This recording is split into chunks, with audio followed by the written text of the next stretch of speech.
My name is Hazel Santos. I am 32 years old, and I live in a quiet city 3 hours away from Rochester. I stood silently at the defendant's table. My hands were resting flat on the wood, and I kept my face very calm.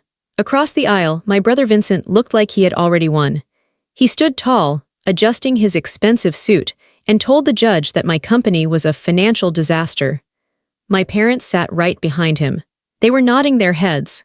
They looked at me with disappointment, just like they always did. They wanted to see me fail. They wanted to prove that I was nothing without them. But then, Judge Holloway stopped speaking. She froze in the middle of a sentence. Her eyes went wide as she looked down at the legal papers in front of her. She read the company name out loud, her voice confused. Apex Defense Systems. She looked up at me, then back at the paper. She knew that name. Everyone in the industry knew that name. My company had just secured a $189 million contract with the Department of Defense. It was headline news. Everyone knew it, except my family. In that instant, the entire mood in the courtroom shifted. The judge looked at Vincent with cold, hard eyes. He didn't know it yet, but he had just walked into a trap of his own making. But before I tell you how everything flipped, like and subscribe, drop a comment. Where are you watching from? My name is Hazel Santos. I am 32 years old. To understand why my family tried to destroy me, you have to understand the house I grew up in. It was a large, cold house in Rochester. It looked perfect from the outside. The lawn was always cut very short. The hedges were straight. The paint was a crisp, clean white. My father, Antonio Moretti, made sure everything looked perfect. He owned a chain of luxury car dealerships. In our town, the name Moretti meant money. It meant success. But inside that house, it meant competition. There were 3 of us children. Vincent was the oldest. He was the golden boy. He looked just like my father, tall, loud, and confident. From the day Vincent was born, my father decided that Vincent would take over the business. Vincent could do no wrong. If he failed a test, it was the teacher's fault. If he crashed a car, it was the road's fault. Then there was Carla. She was the youngest. She was beautiful and she knew it.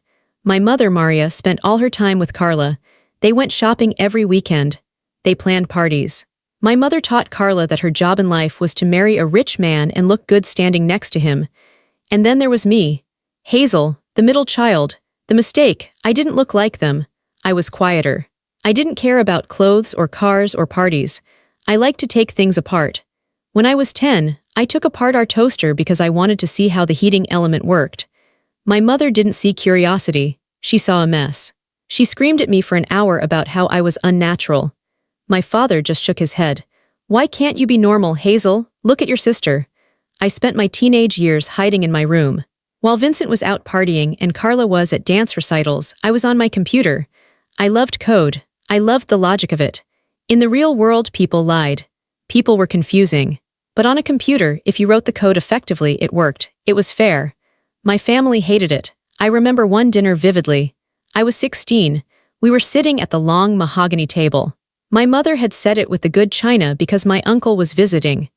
Vincent is taking a role in the sales department next summer, my father announced, beaming. He clapped Vincent on the shoulder. He's a natural. He sold 2 cars just walking through the lot yesterday. That's wonderful, my uncle said. And Carla, my mother added, was just voted prom queen. They all smiled. They clinked their glasses. Then my uncle looked at me. And what about you, Hazel? What are you up to? I swallowed my food.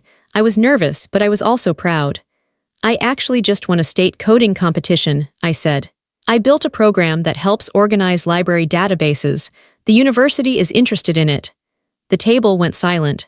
My father put down his fork. He looked at me with a mix of boredom and annoyance. Computers, he said. He said the word like it was something dirty. You're wasting your time with that nonsense, Hazel. You can't talk to a computer screen. Business is about people. It's about shaking hands. It's not nonsense, I said quietly. It's the future. It's a hobby for nerds, Vincent laughed. He took a sip of his wine.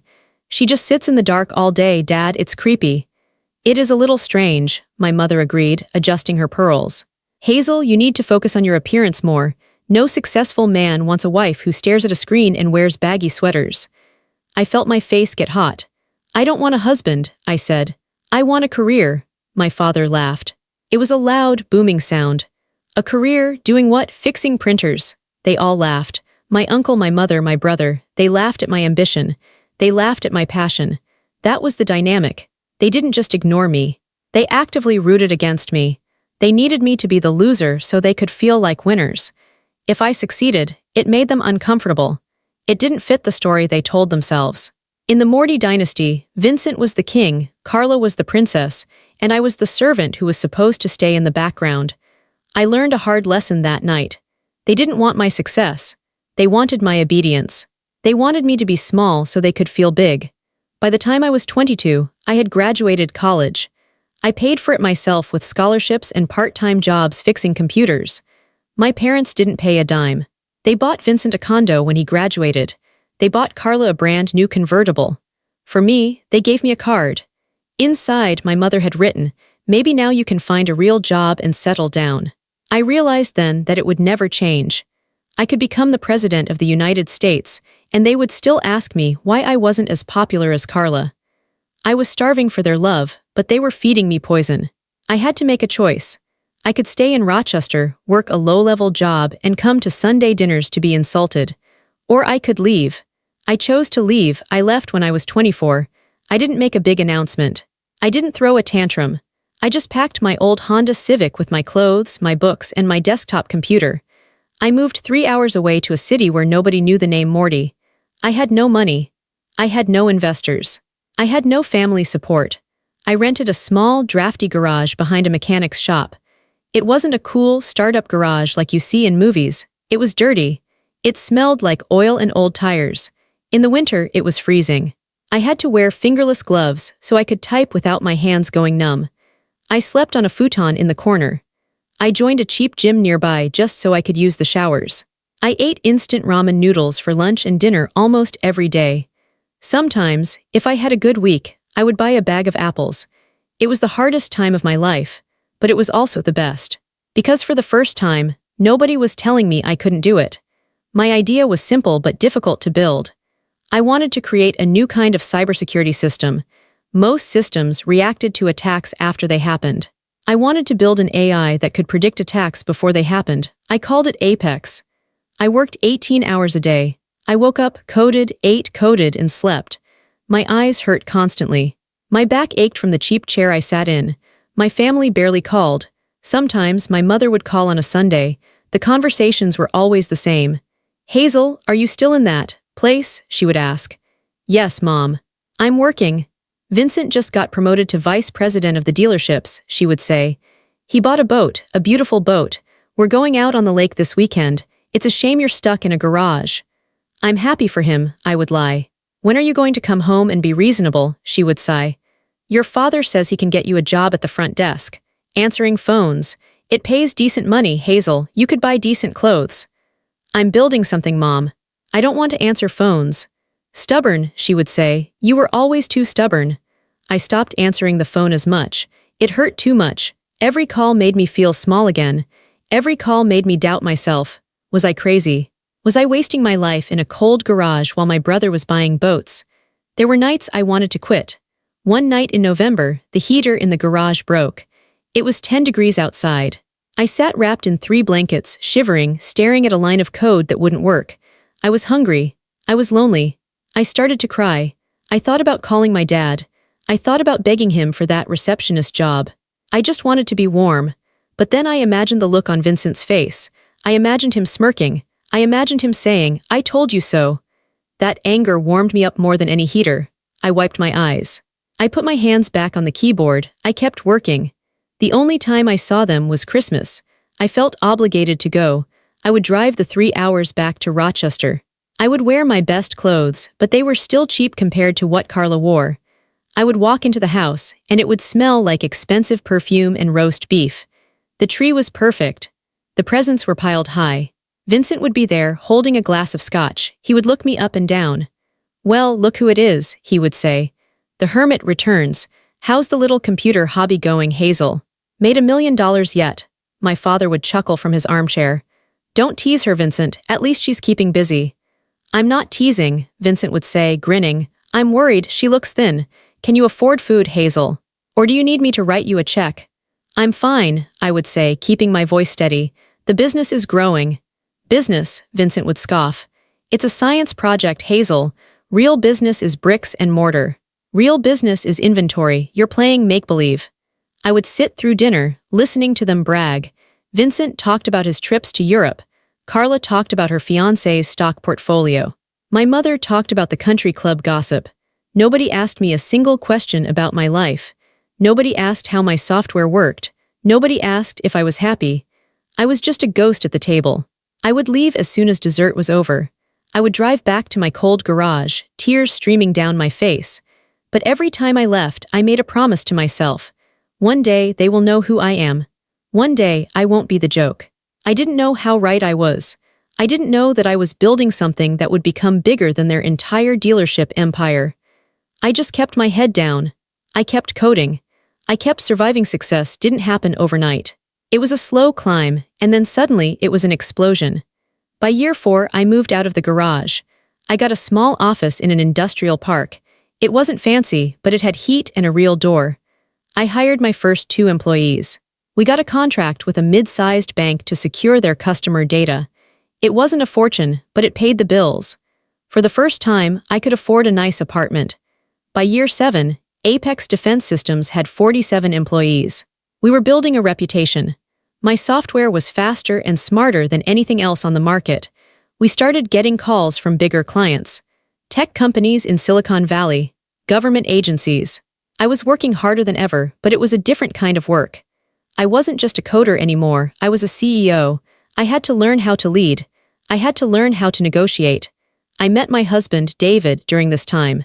He was an engineer at a conference. He was the first person who looked at me and didn't see a weird girl. He saw a genius. He saw a leader. When we got married, I took his last name, Santos. I started using Hazel Santos professionally.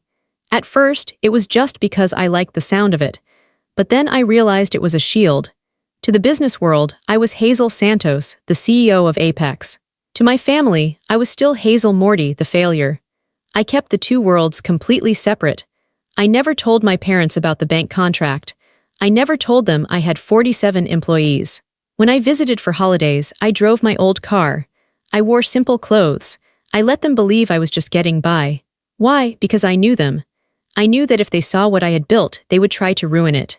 They would try to take credit. Or worse, they would be jealous. I wanted Apex to be mine, purely mine. Then came the game changer. The Department of Defense put out a request for a new cybersecurity infrastructure. It was a massive project. The biggest defense contractors in the world were bidding on it. Companies like Lockheed and Raytheon. My team looked at me. Hazel, we're too small, my lead engineer said. We can't compete with the giants. We're not too small, I said. We're faster and our code is better, we're bidding. We worked for 3 months straight. We barely slept. We built a prototype that blew the competition away. I remember the phone call. It was a Tuesday morning. I was drinking coffee, looking out the window of my office. The phone rang. It was the general in charge of the project. Miss Santos, he said, we've made a decision. My heart stopped. We're going with Apex. I dropped my coffee cup. It shattered on the floor, but I didn't care. Thank you, General, I said, my voice trembling. You won't regret this. The contract was worth $189 million. Overnight, everything changed. Apex went from a respected startup to a major player. We were in the news. The Wall Street Journal wrote a profile on us. Forbes listed us as a company to watch. But here is the thing about my family. They don't read the tech section of the newspaper. They don't follow defense contracting news. They only care about local gossip and car sales. To them, I was still nobody. I went home for my father's 60th birthday party 2 weeks after the contract was signed. The party was at the country club. It was lavish. Expensive wine, a live band, hundreds of guests. Vincent was there naturally. He was telling a group of people about how he had just expanded the dealership to a new town. We're killing it, Vincent bragged. Revenue is up 10%. We are the kings of Rochester. He saw me standing near the buffet table and walked over.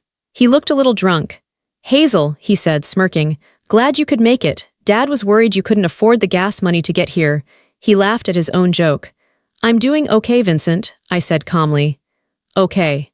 Just okay, he leaned in close. You know, if you ever want to give up on the computer thing, I can get you a job in sales. You'd have to dress better, though. I looked at him.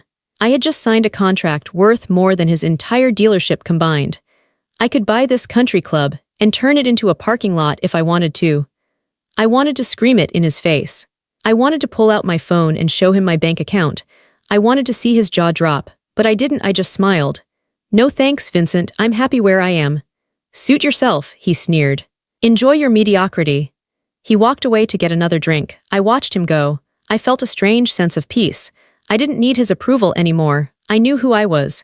I was a titan of industry. He was a car salesman in a small pond. I thought I could keep the secret forever. I thought I could just live my life and let them live theirs. I was wrong. Information travels. Eventually, someone told someone. Maybe a friend of a friend saw the article in Forbes.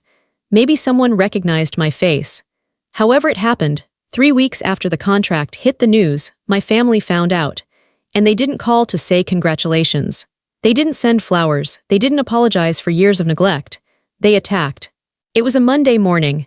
The sun was shining. I was in my office, meeting with my new CFO, discussing how we were going to allocate the funds for the new research facility.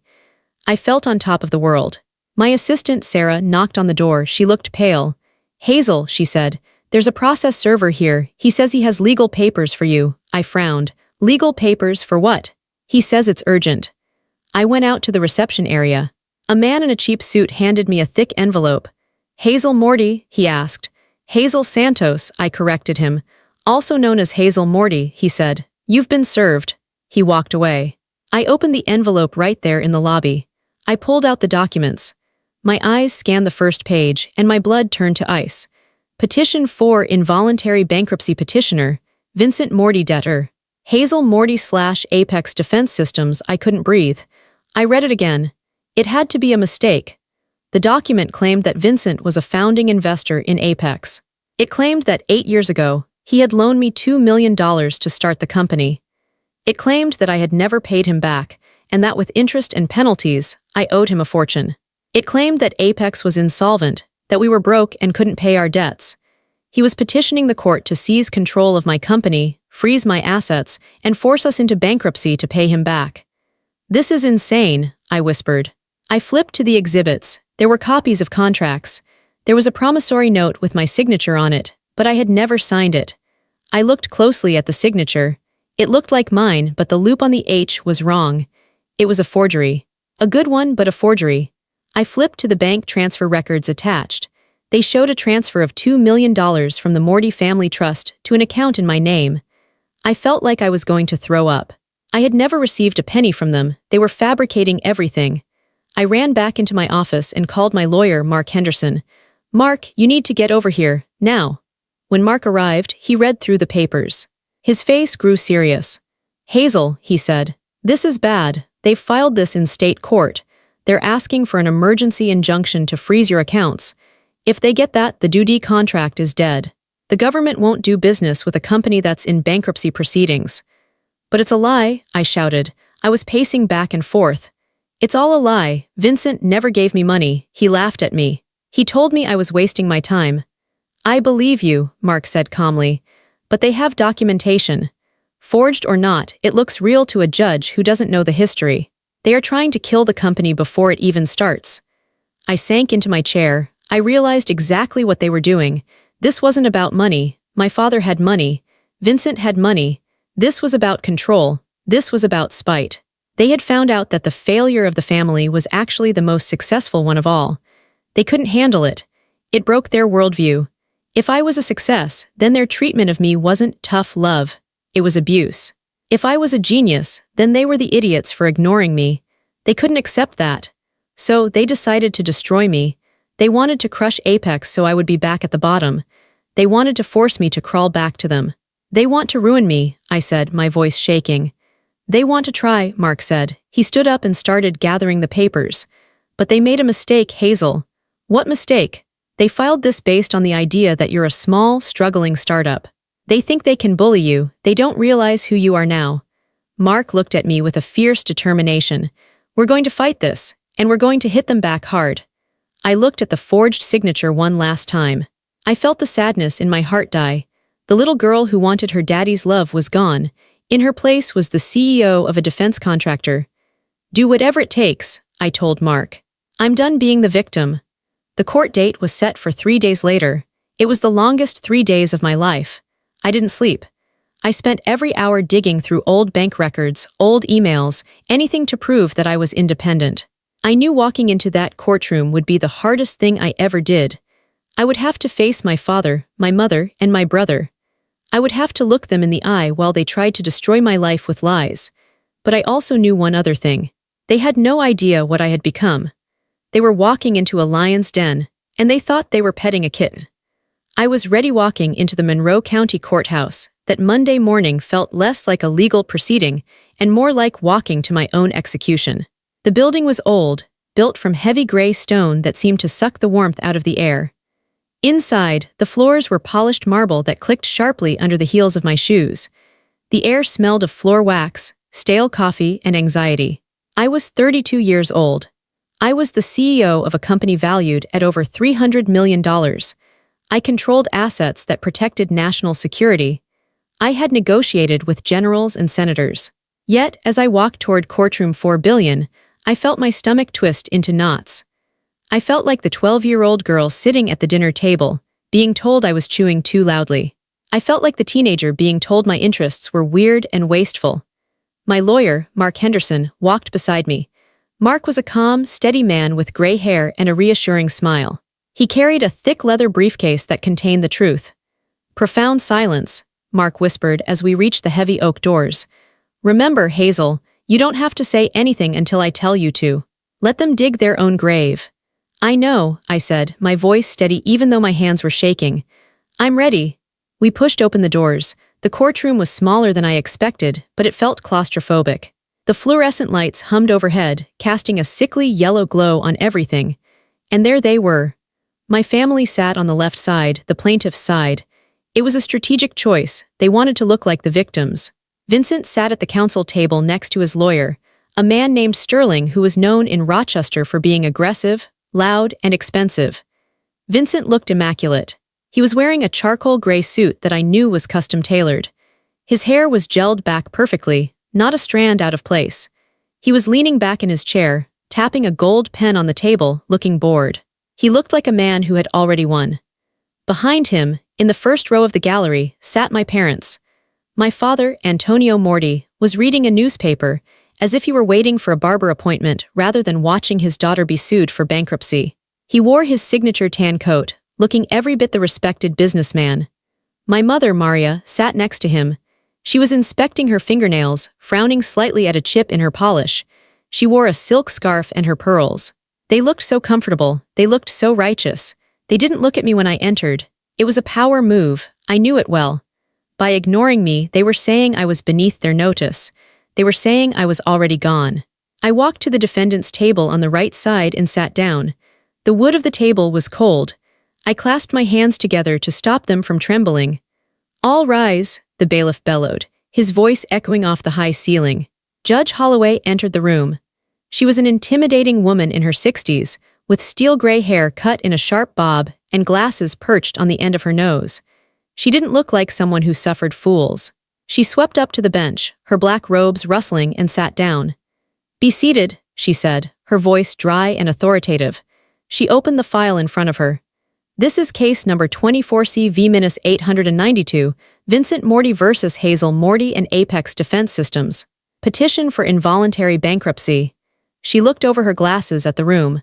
I have reviewed the initial filing. Mr. Sterling, you may proceed with your opening statement. Mr. Sterling stood up. He buttoned his jacket with a flourish and walked toward the center of the room. He didn't look at the judge. He looked at the few people in the back of the courtroom, performing for an audience. Your Honor, Sterling began, his voice smooth and oily, filled with fake sorrow. We are here today because of a family tragedy. This is not just a case about money. It is a case about betrayal. It is a case about a brother trying to help a sister and being taken advantage of. I felt the anger rise in my throat, hot and acidic. I bit the inside of my cheek to keep my face neutral. 8 years ago, Sterling continued, pacing back and forth, my client, Mr. Vincent Moretti, made a generous investment. He gave his younger sister, Hazel, $2 million of his own personal savings. He did this because she had a dream. She wanted to start a computer company. He said computer company, the way one might say lemonade stand. He believed in her, Sterling said, gesturing to Vincent, who looked down at the table, pretending to be sad. He wanted her to succeed. But sadly, Miss Moretti did not have the business acumen to manage such a gift. She took the money. She squandered it on frivolous ideas. And now, 8 years later, her company, Apex Defense Systems, is a shell. My mother dabbed her eyes with a tissue. I stared at her back. I wondered if she actually believed the lies, or if she just didn't care as long as Vincent won. The company has no assets, Sterling declared, raising his voice. It has no revenue. It is a financial disaster. It is insolvent. My client simply wants what is left of the assets frozen so he can recover pennies on the dollar before Miss Moretti wastes the rest of it. Lies, I whispered to myself. We have the evidence, Your Honor, Sterling said. We have the promissory note, signed by Miss Moretti. We have the bank transfer records. It is an open and shut case of financial mismanagement and breach of contract. He walked back to his table and handed a thick stack of papers to the clerk. Plaintiff's Exhibits A through D. Judge Holloway took the papers. She adjusted her glasses. The room went silent. The only sound was the rustling of paper as she turned the pages. Miss Moretti, the judge said, not looking up. You are representing yourself with counsel. Yes, Your Honor, Mark said, standing up. Mark Henderson for the defense. Does your client deny these debts? The judge asked. Categorically, Your Honor, Mark said firmly. Miss Moretti denies ever receiving a loan from her brother. She denies signing these documents. And she denies that her company is insolvent. Vincent let out a loud, scoffing laugh. It was sharp and cruel. Oh, give me a break, he muttered, loud enough for the microphone to catch. She's broke, Judge, look at her shoes. My father chuckled behind him. Judge Holloway looked up sharply. Her eyes narrowed. Mr. Moretti, she said, her voice cutting like a knife. You will remain silent unless spoken to. Is that clear? Vincent slumped a little in his chair. Yes, Your Honor. The judge turned back to the papers. She looked bored. To her, this was just another family dispute. Another messy squabble over money. She flipped past the promissory note. She flipped past the bank records. Then she reached the cover sheet of the bankruptcy filing. She traced a line of text with her finger. Apex Defense Systems, she read out loud. She stopped. Her finger froze on the page. She blinked once, twice. She leaned forward, bringing her face closer to the paper. She frowned, a deep crease appearing between her eyebrows. Apex Defense Systems, she said again. This time her voice wasn't bored. It was confused. She looked up. She looked at Vincent. Then she looked at me. Then she turned to her computer monitor on the bench. We watched her type. The clicking of her keyboard was rapid staccato. She clicked her mouse. She stared at the screen for a long time. The silence in the room stretched out, becoming heavy and suffocating. My heart was pounding in my chest. Here it comes, I thought. Judge Holloway looked back at the paper, then back at the screen. She took off her glasses slowly and set them on the bench. Mr. Sterling, she said. Her voice was very quiet. You stated in your opening argument that the defendant's company is a shell with no revenue and no future. Is that correct? Yes, Your Honor, Sterling said, looking a little unsure now. That is what my client's investigation revealed. It's a failing startup. A failing startup, the judge repeated. She picked up a piece of paper from her desk. Are you aware, Judge Holloway asked, her voice rising slightly, that a company named Apex Defense Systems was featured on the front page of the Wall Street Journal 3 weeks ago? Sterling blinked. I don't follow the financial news closely, Your Honor. Well, you should, the judge snapped. She turned to me. Miss Moretti, or Miss Santos, as I see listed here as your married name. I stood up. Yes, Your Honor. Is your company the same Apex Defense Systems that was just awarded the Level 4 cybersecurity infrastructure contract for the Department of Defense? Yes, Your Honor, I said clearly. The contract valued at $189 million. Yes, Your Honor, that is the base value. With options, it is over $200 million. The courtroom erupted into silence. It was a silence so profound it felt like the air had been sucked out of the room. My father dropped his newspaper. It hit the floor with a soft slap. What? He whispered. That's impossible. Vincent turned pale. All the color drained from his face, leaving him looking like wax. He stared at me, his mouth hanging slightly open. $189 million.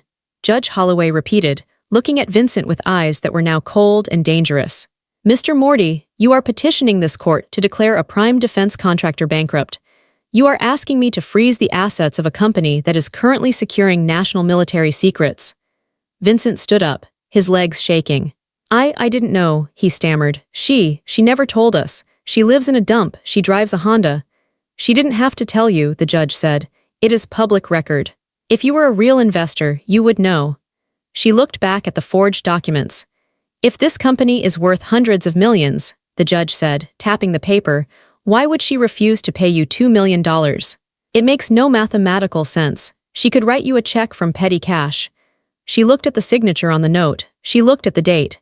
Miss Santos claims these are forgeries, the judge said. And looking at the financials of her company, her motive to lie is non-existent. Yours, however, she let the sentence hang in the air. My mother let out a small, strangled gasp. Vincent, she whispered. What did you do?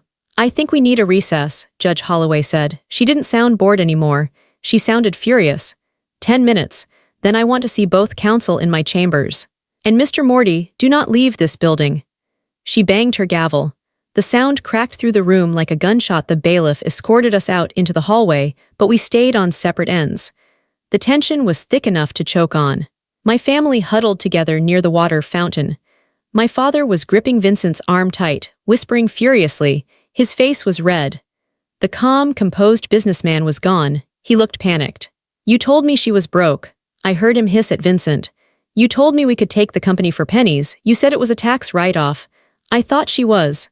Vincent whispered back, his voice high and strained. She never wears nice clothes. She never talks about work. How was I supposed to know? 180 million, my mother whimpered, leaning against the wall. She looked faint. Oh my God, people are going to find out. The club. The neighbors. I stood near the window with Mark. I felt a strange sensation in my chest. It was lightness. For years, I had carried the weight of their judgment.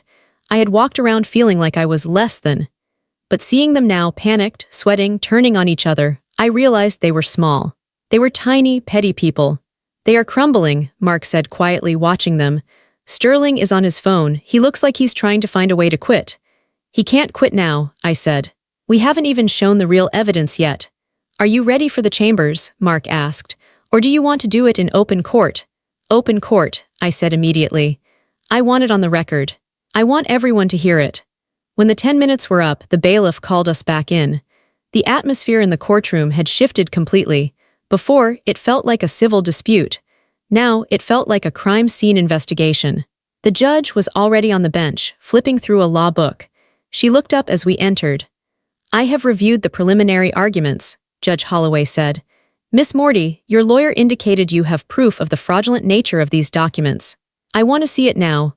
I walked to the podium. I didn't look at my parents. I looked straight at the judge. Your Honor, I said, we have 3 exhibits to enter. Mark handed the folders to the clerk. Exhibit A, I said, is a comprehensive forensic audit of my personal and business finances for the last 10 years. It was conducted by Deloitte as part of our due clearance. It accounts for every single transaction over $500. I paused. There is no record of a $2 million deposit from Vincent Moretti. There is no record of any money from the Moretti family.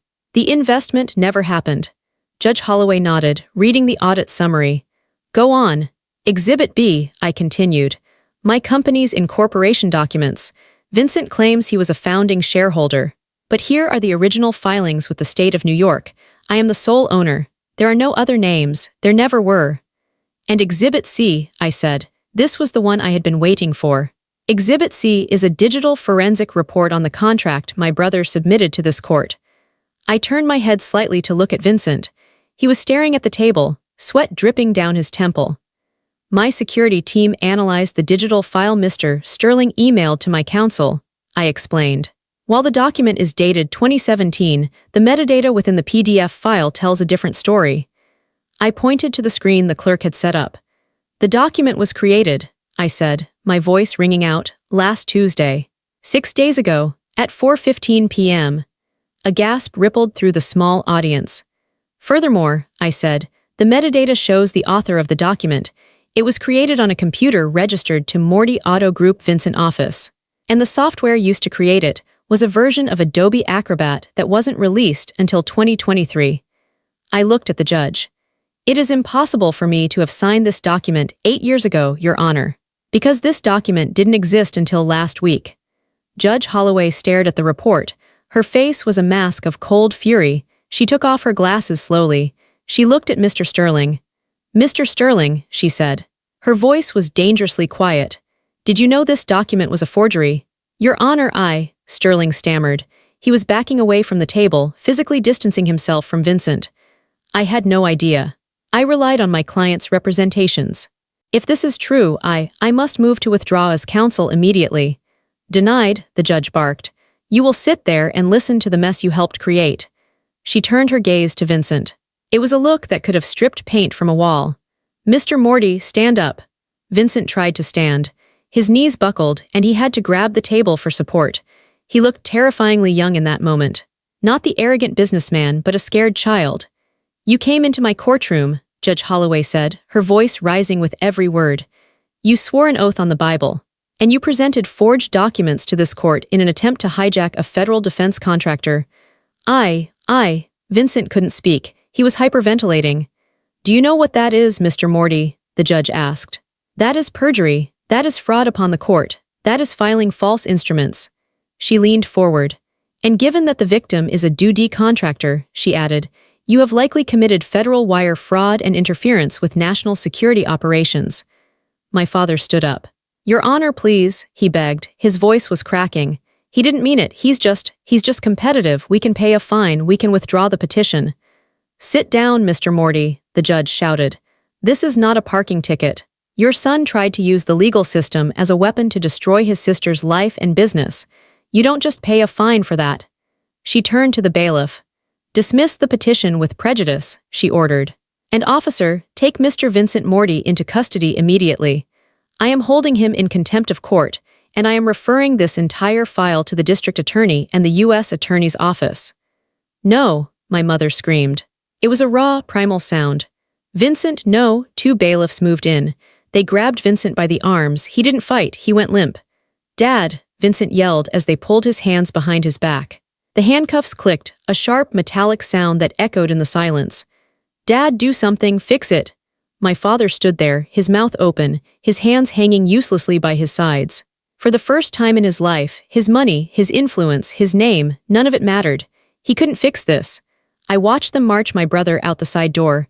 I watched the door close behind him. The judge looked at me. Her expression softened just a fraction.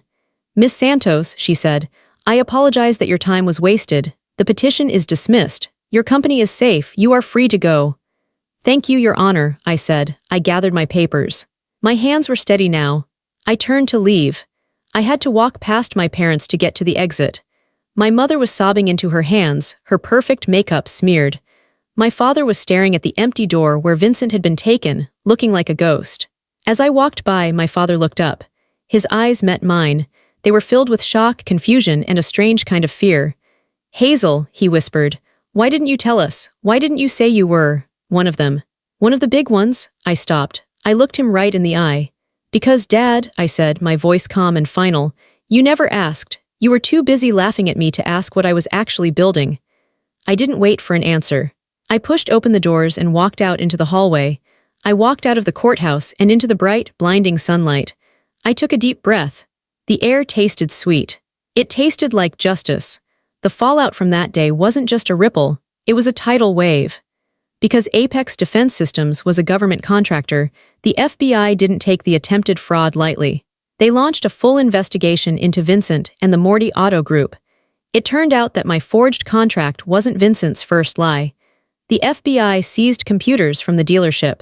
They found 2 sets of books. Vincent had been cooking the accounting records for years to hide gambling debts and skim money for his lifestyle. The charges piled up. Wire fraud, bank fraud, perjury, forgery. The trial was short. The evidence I provided in family court was the nail in his coffin. Vincent faced 15 years in federal prison. His high-priced lawyers managed to plead it down, but he still got 3 years. A felony conviction. I went to the sentencing. I didn't go to gloat. I went to bear witness. I sat in the back row wearing sunglasses. I watched the judge, a different one this time, lecture Vincent on greed and arrogance. When the gavel fell, Vincent looked back. He scanned the room until he found me. He didn't look angry anymore. He looked broken. He looked small. He looked like he finally understood that he wasn't the center of the universe. I didn't smile, I didn't wave. I just watched him be led away. The scandal destroyed my father's reputation. In Rochester, the name Moretti had always meant trust and luxury. Now it meant fraud. The luxury car manufacturers, Mercedes, BMW, Audi, read the news. They have strict clauses in their franchise agreements about criminal conduct. One by one, they pulled their licenses. They stripped the Moretti name from the buildings. My father lost the dealerships. The empire he had spent 40 years building collapsed in 6 months.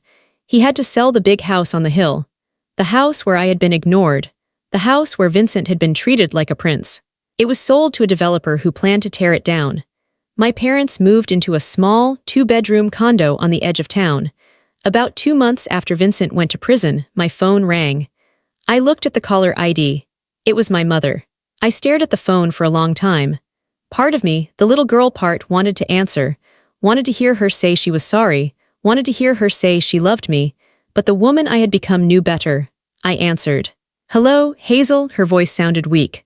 Older. "Hazel, it's Mom." "I know," I said. "Hazel, this is all so terrible," she wept. "Your father. He just sits in his chair all day. He stares at the wall. We have no money coming in, Hazel. The lawyers took everything, the fines. They took the retirement accounts." "I'm sorry to hear that," I said, keeping my voice polite but distant. "We were thinking," she sniffled. "We read in the paper. Your company, the stock is doing so well. Maybe you could help us, just a loan. Until Dad gets back on his feet, we are family, Hazel." I almost laughed.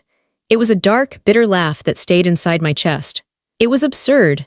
After everything, after the neglect, the mockery, the forged documents, the attempt to destroy my life, she still thought she could ask. She still thought I owed them.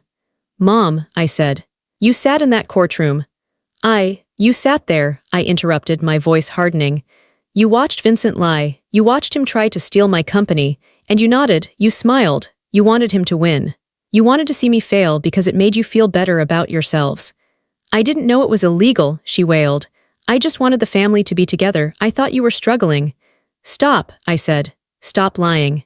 You didn't care if I was struggling. You preferred it. It made Vincent look better." "But we're your blood," she cried. "We're your parents. You can't let us starve." "You won't starve," I said. "You have a condo. You have social security. You just won't be rich. You won't be the kings of Rochester anymore." "Hazel, please." "Blood isn't enough, Mom," I said. "You broke the contract of family a long time ago. I don't owe you anything." I hung up the phone. My hand was shaking, but not from fear, from adrenaline, from the finality of it. I blocked her number. Then I blocked my father's number. Then there was Carla, my perfect sister, the one who never had a hair out of place. She wrote me a letter. It arrived at my office a week later. It was on expensive, heavy stationery that smelled of lavender. "Dear Hazel, I hope you are well. I wanted to reach out and tell you how shocked I was by what Vincent did. I had no idea. You have to believe me, I am so proud of your success. I'm writing to tell you that I'm separating myself from Mom and Dad. They are toxic.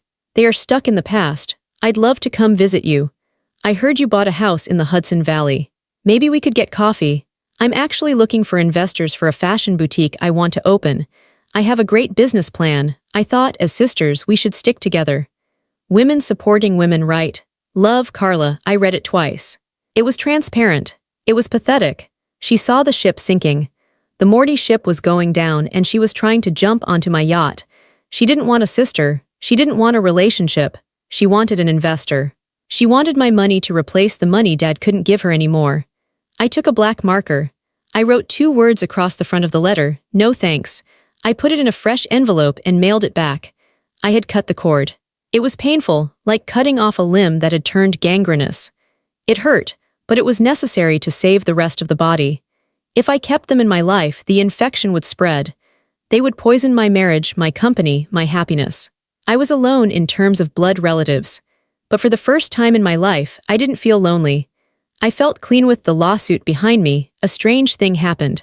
I stopped looking over my shoulder. Apex Defense Systems didn't just survive, it soared. The publicity from the trial actually helped us. It showed the world that we were a company with a fierce, protective leader.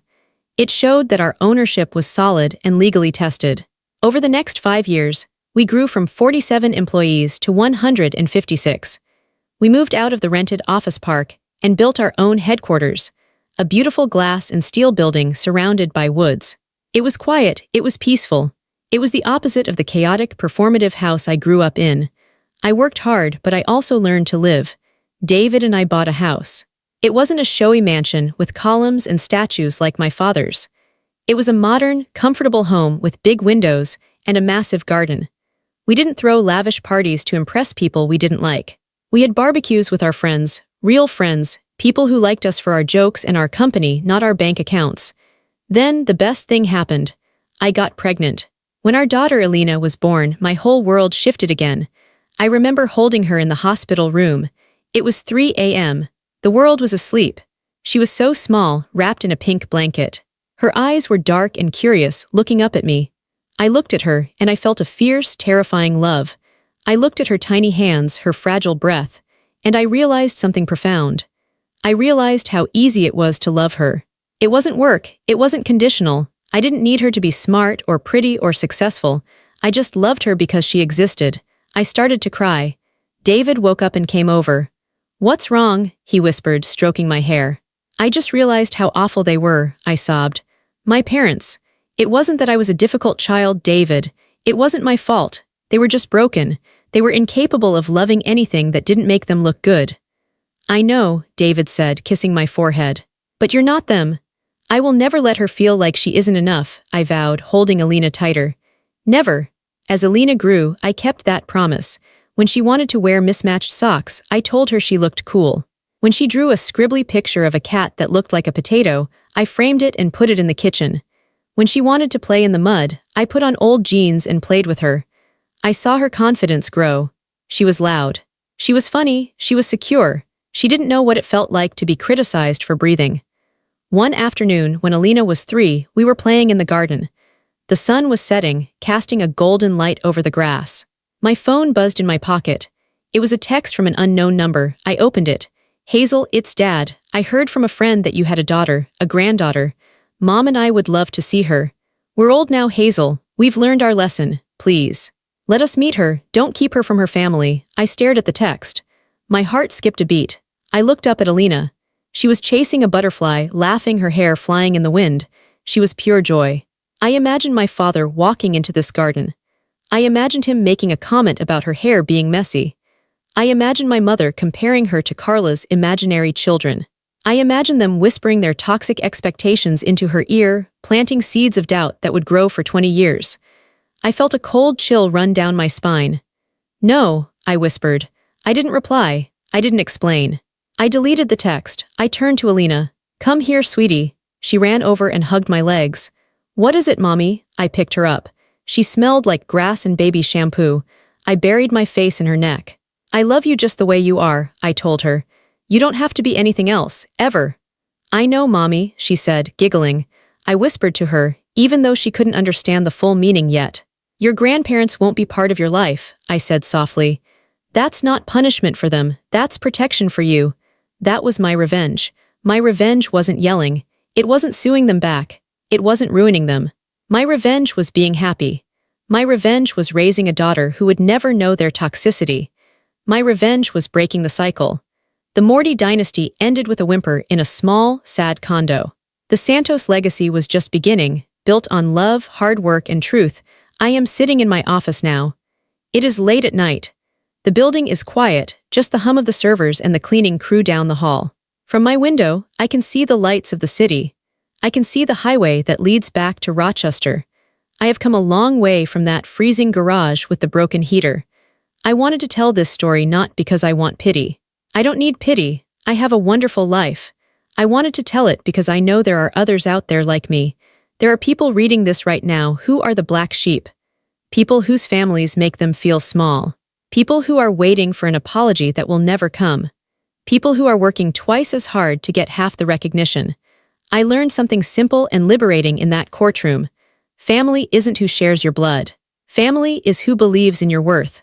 My parents and brother tried to bankrupt me because they wanted to feel powerful. They wanted to put me back in my box. They wanted the world to match their small, petty narrative.